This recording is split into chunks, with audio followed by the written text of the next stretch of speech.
Gracias, Anoto. Ya volvemos con vos, nos metemos con Jessica. Noticia fuerte en el día de hoy. Yo decía, el primer enemigo del gobierno. La justicia un poco también.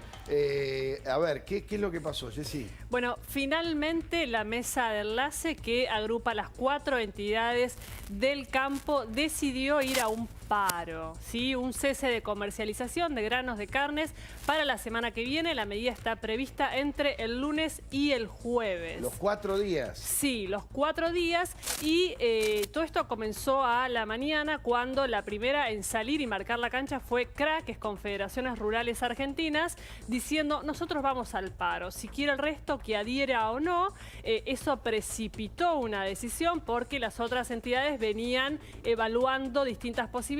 Finalmente priorizaron la unidad de la mesa de enlace y todos, finalmente, estas 4 agrupaciones van a ir al paro en una clara señal de rechazo a la medida del gobierno, porque todo esto tiene que ver con la suba de 30 a 33% de las retenciones a la soja.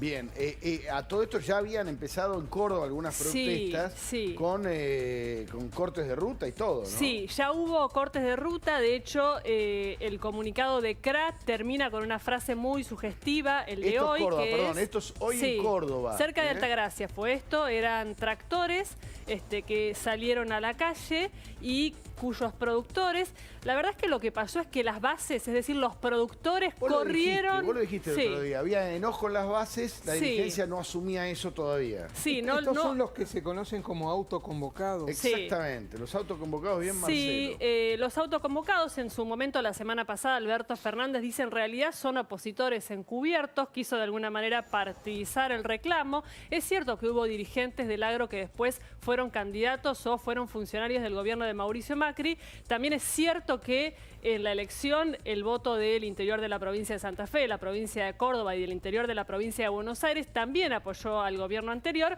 Lo cierto es que no le quita ningún argumento a la hora de estar en contra de una medida que tiene que ver y pega de lleno sobre todo a los productores del campo, los pequeños, los medianos, los que se dedican sobre todo a la soja, y estos son los que salieron a de alguna manera mostrar su postura totalmente en contra. Primero dicen, estamos en contra de las retenciones, no podemos naturalizar que exista un impuesto que sea no sobre la ganancia, sino lo que producís. Y por ahí tenés pérdida en lo que producís.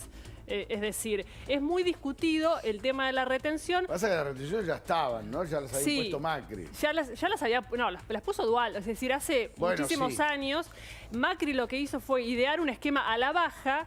En un momento las subió, el gobierno de Alberto Fernández apenas asumió en diciembre, las volvió a subir y lo que hizo fue dejar un margen previsto en una ley que se votó a fines del año pasado, que podía subir la soja sobre todo del 30 al 33%. Esto es lo que activó. A ver, Confederaciones Rurales Argentinas es la que lanzó la protesta, la que primera recogió Esta es la que primerió y la que dijo, no importa lo que hagan ustedes, nosotros vamos para adelante, nos vemos en las rutas. Eso dijeron, nos vemos en las rutas. Esta es una agrupación intermedia, no es ni la de los grandes productores ni de los más pequeños, ¿no? Es más de enlace. Sí, totalmente. Tiene adentro a Carvap en la provincia de Buenos Aires, dentro de lo que es CRA, que también está muy presente. Después, la Federación Agraria, que está más identificada con los pequeños productores. Mucha influencia, por ejemplo, en la provincia de Santa Fe. En su momento estuvo Eduardo Bussi al frente de esta asociación, que finalmente se fue, digamos, fue reemplazado por otro dirigente y que en un momento reapareció estos días como una especie de enlace, pero más del lado del gobierno que del lado de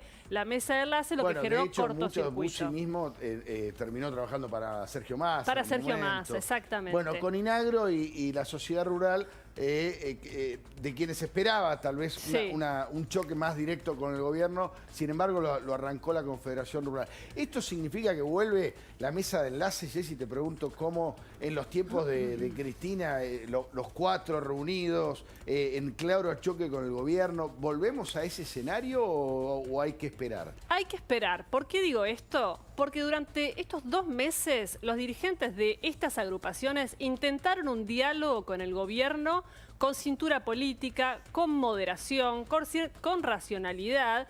Y lo que pasó fue que sus propios afiliados los corrieron y salieron a las calles y mostraron su enojo y cierto malestar con negociaciones que no estaban para ellos del todo claras. Había reuniones y había anuncios de los que no formaban parte, no se les informaba a ellos. Hay un descontento, si bien acatan lo que finalmente diga la mesa de enlace, hay un descontento. Hay que ver cómo cada uno de los líderes de estas entidades se reposiciona ahora en este contexto, porque están declarando un paro en contra, el primer paro, podríamos decir, en contra de este gobierno que lleva menos de 90 días, con lo que significa el símbolo de la guerra de gobierno-campo, kirchnerismo-campo en el año 2008, que tanta tensión, tanta grieta abrió. Uno de los grandes protagonistas de ese conflicto fue Alfredo De Angeli, hoy senador, Sí. está en comunicación con nosotros. Alfredo, gracias por atendernos. Acá estamos con Jessica y te queríamos preguntar, en principio, ¿por qué esta medida, si vos estás de acuerdo con la protesta y qué significa?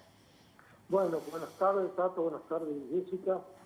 Y la verdad que la mesa de enlace, cuando sale con el ministro Basterra, salen ahí un poco buscando a ver de qué forma podían resolver el tema.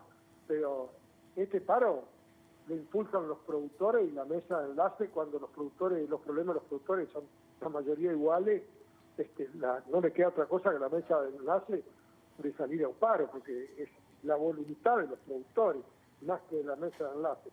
Claro, acá Jessica señalaba justamente eso, que esto parece ser una cosa que empujada desde las bases e impuesta a los funcionarios. Te pregunto, vos que fuiste un gran protagonista del 2008 y todos esos años, ¿imaginás un regreso de ese conflicto tan fuerte o no tanto? ¿Crees que todavía hay canales para acordar o para buscar puntos de encuentro? Bueno, espero que no volvamos a lo del 2008. Vamos a ver, el presidente era ministro en ese tiempo y luego cuando salía hoy la expresidenta maltratando a los productores, hizo enojar a los productores. Espero que no sea la reacción del presidente y busquemos acordar. Porque en realidad, cuando en diciembre se deroga el acuerdo fiscal con las provincias, porque no es solamente las retenciones, había un acuerdo con el expresidente Macri, el pacto fiscal, ese acuerdo fiscal, para que las provincias no aumentaran impuestos. El 27 de diciembre le sueltan la mano a las provincias para que las provincias empiecen a cobrar impuestos. Y eso hizo que ingresos brutos, inmobiliarios, toda la otra clase de impuestos provinciales empezaron a subir. Entonces no solamente el productor tiene impuestos, el mal llamado impuesto injusto como el derecho a las exportaciones, sino también tiene un acoso de parte de las provincias. Encima las provincias no están dando respuestas con los caminos rurales, con todo lo que es la obra de infraestructura. Y los productores dicen, basta, ya demasiado están sacando. Alfredo, ¿vos crees, vos considerás que la protesta debe seguir hasta que el gobierno dé marcha atrás con la suba de retenciones a la soja o hay algún otro punto o algún otro margen de negociación? Yo creo que el gobierno nacional tuviera que llamar a la mesa de enlace y rever esta situación. Porque la soja venía bajando, Mauricio Macri había una promesa que en diciembre del 2020 terminar con las retenciones.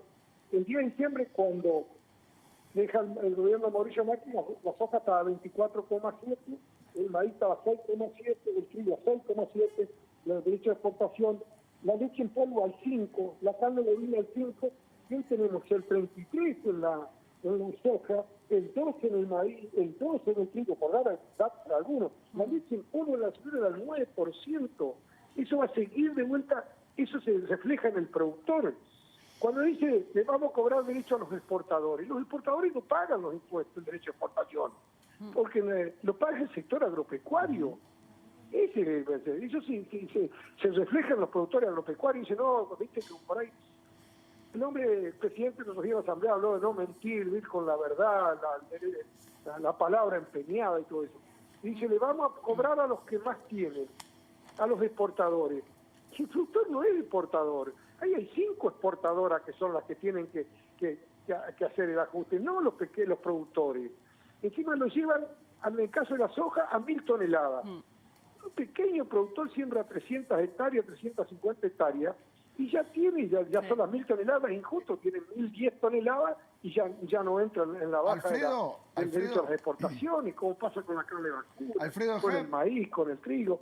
La verdad que espero que el gobierno vuelva a convocar a la mesa enlace y nos sentemos, se siente la mesa enlace a resolver el problema a los productores. Aparte son injustos, hay una sequía por delante. Alfredo. No es lo mismo un productor que está a 50 kilómetros del puerto Rosario que el que está en el Chaco, en Formosa, el que está en Salta. Y son injustas. Aparte los gobernadores están callados, que tienen que salir los gobernadores, porque los primeros que afectan son las economías de las provincias. Yo quiero verlo en la Expo Agro ahora, si va a ir el presidente, va a ir el gobernador de la provincia de Buenos Aires, una provincia tan importante del sector agropecuario. Espero que vayan a la Expo Agro y vean lo que es el campo, la industria principalmente, la industria, la cantidad, la tecnología, esas cosas que todavía no las están viendo ellos. Alfredo, déjame hacerte una pregunta y te agradecemos el contacto. Cuando fue el 2008, hubo claramente dos posiciones. Estaba Cristina, que decía, estos son los piquetes de la abundancia, profundicemos el conflicto. Y había una persona de su gobierno que decía, no, hay que negociar, hay que acordar, que era justamente el jefe de gabinete, que era Alberto Fernández. Ahora estos dos personajes están de vuelta en el poder, pero con los roles más o menos invertidos. Alberto presidente y Cristina como vice. ¿Qué crees que va a pasar acá? ¿Que Alberto va a ceder, va a negociar? ¿Que Cristina va a intentar presionar? ¿Con quién tienen que negociar el campo? ¿Con Alberto o con Cristina? No, tiene que negociar con el presidente de la Nación. Yo espero que el presidente no se olvide del 2008, cuando era ministro jefe de gabinete, y le encontremos la solución, porque ningún productor quiere ir a la ruta, no está el ánimo de ir a la ruta, pero que no obliguen a seguir, no inicien el conflicto. Porque encima empiezan por ahí de vuelta con la misma falsedad de a un sector de la población decirle que el campo está todo bien, que son los grandes, y sin embargo los encierran a todos, porque un pequeño productor ganadero o un tandero chico tiene que pagar el derecho a las exportaciones también, porque el precio se refleja. Entonces vuelven a engañar y a confundir a la sociedad. No es lo mismo. A ver, una cosa es decir, otra cosa es estar acá en el campo. Yo por eso pido que vayan a la Expo Agro ellos y vean la tecnología, que eso depende del campo. Porque no es el campo, es la industria, es la metalmecánica, es el transporte, es los pueblos del Ni hablar, interior y los pueblos y todo lo que eso conlleva. Alfredo, gracias por el contacto, la seguimos. Gracias por todo y bueno, te dejo una pregunta. Sí. ¿Y de ahí del gobernador de la provincia de Buenos Aires a la Expo Agro? Una provincia tan importante, la más importante de la Argentina. Y uno entiende que debería, Santa Fe van a ir, Uno entiende que debería, pero... Bueno, que vaya y vea, ahí se va a desengañar qué es una cosa y qué es la otra. ¿Qué es lo que dice él y cuál es la realidad? Gracias, Alfredo. Gracias. Ahí estaba el senador Alfredo De Angeli. Curioso cómo se han vuelto... Lo del 2008 era totalmente distinto. Sí. Cristina estaba furiosa con el campo y Alberto le decía, pará, no hay que pelearse. Ahora hay que ver qué pasa, Sí. Sobre todo porque todavía no está resuelto quién manda, ¿no? Sí, De Angeli metió el dedo en la llaga con la semana que viene Expo Agro, porque Alberto Fernández iba a ir. Empieza la semana que viene. Sí, el dato es que Alberto Fernández tenía confirmada su presencia, el gabinete, y ahora, en estos minutos, en el gobierno dicen, está cerrada la negociación con el campo. Es decir, está rota. Sí, ya terminó, ya está. O sea, no hay más reuniones. Hay algunas imágenes, hay una imagen de un dron que tenemos muy impresionante, para darse una idea de lo que es esto todavía en tiempos de autoconvocados, como decía Marcelo Stiletano. Fíjense la cantidad de camiones. ¿Esto cuándo fue? Esto es de hoy. Hoy. Mirá lo que es. Esto es Córdoba hoy. Es una cantidad impresionante. Y esto era todavía sin las organizaciones diciendo salgamos. Con lo cual, la semana que viene vamos a ver imágenes muy contundentes seguramente. Sí, por ahora es un paro, es decir, por ahora no hay una convocatoria ni a las rutas ni a cortes, no está todavía, no sabemos si va a existir o no esto. El comunicado del CRA dice, nos vemos en las rutas. Sí, nos vemos en las rutas. Es el comunicado de CRA, es la que marca la cancha, es la que sale antes. Ahora hay que ver cómo se organiza para la semana que viene, porque lo que claramente está acordado es el cese de la comercialización, lo que decimos el paro. El paro del campo del lunes al jueves, son 4 días. ¿Se nota en 4 días de paro del campo algún tipo, se nota en los supermercados o no llega a notarse? No, técnicamente no, es un No cese, debería. no debería, es un cese de comercialización de granos. Estamos en marzo, va a empezar lo que se conoce como la trilla, levantarse las cosechas, las primeras que en Santa Fe seguramente ya están las máquinas entrando a los campos. ¿Cómo sabe? Ella es desastre, tiene el corazón en sastre y ahí todos tienen que saber de campo, son un pueblo que es de campo. Obviamente, se mueve el campo, se mueve el pueblo, un poco es así. Si le va bien al campo aparecen autos nuevos, aparecen locales que venden un poco más, la gente consume, digamos, es así, te puede gustar o no lo que simboliza históricamente el campo y demás, pero las economías del interior se mueven con esto. Digamos, no hay mucha discusión. Y lo que planteaba también De Angeli, es cierto el dato que él dice, porque muchas veces en el imaginario el que tiene campo es alguien millonario. Lo que planteaba de 300 hectáreas, alguien que tiene 300 hectáreas para sembrar en una zona muy buena, en una zona donde la soja rinde, llega a las 1000 toneladas que estableció el gobierno como tope para después pasar a pagar el 33%, no es un millonario, no es alguien que tiene 1500 hectáreas, que vos decís, es alguien de muchísimo campo. Es un laburante. Es un laburante, claro. Es un laburante que si vos mensualizás lo que gana por un año de cosecha, es lo que te da a alguien un profesional acomodado de la capital federal, no te da a alguien que es mega millonario. Es decir, esto es lo que planteaba De Angeli cuando decía, bueno, 1000 toneladas es alguien que tiene 300 hectáreas de campo, es esto. Bueno, la vamos a seguir con este tema, obviamente hay muchos temas más políticos que nos trae Jessy, pero este obviamente va a estar atravesando todo este programa, seguramente la programación de La Nación Más, así que no se vayan, pero volvemos a Sanoto porque son horarios cruciales obviamente para la vuelta a casa, dale.